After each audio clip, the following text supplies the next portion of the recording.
In a recent Harvard Business Review study on self-awareness, it showed that 95% of people think they're self-aware, but only 5 to 10% actually are.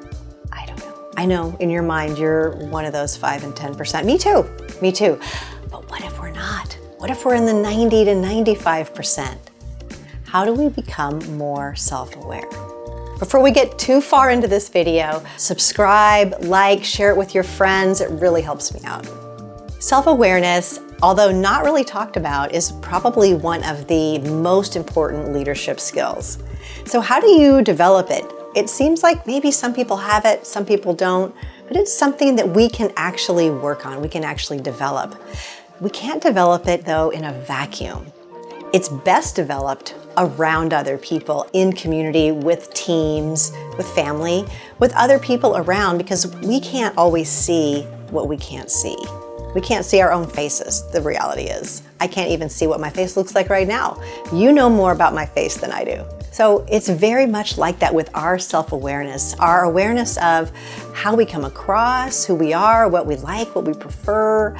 If you think about many of the tests that people love to take, like there's tests online and personality tests, most of them are self-reporting.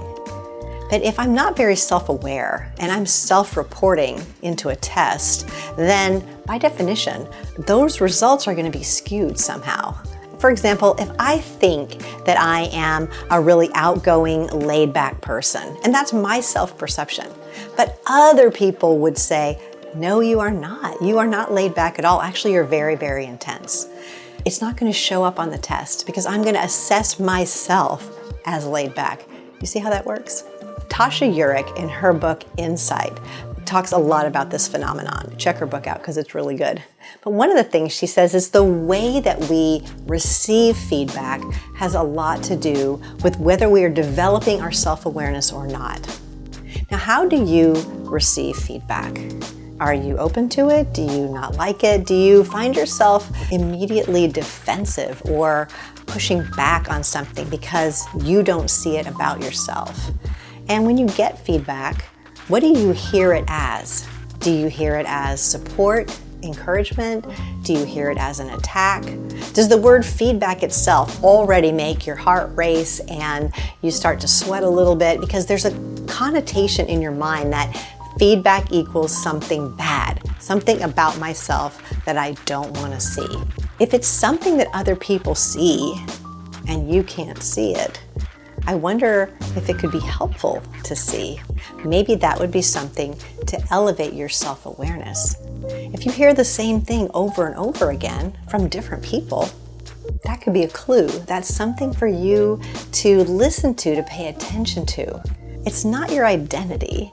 It has everything to do with the way that you come across. Maybe it's your attitude, maybe it's your impact, maybe it's your facial expression, maybe it's your tone of voice. There's a lot of things that go into your impact on other people. The next time you receive feedback from someone and you notice you're about to immediately defend or push it away, pause, breathe, and ask yourself, I wonder when and how and if this is true at any level. Because even if there's tiny percent of truth in it, I'm sure you'd want to know. I'm sure you'd want to make a course correction. If this video was interesting to you, helpful for you, hit the like button, write something in the comments. I'd love to hear from you.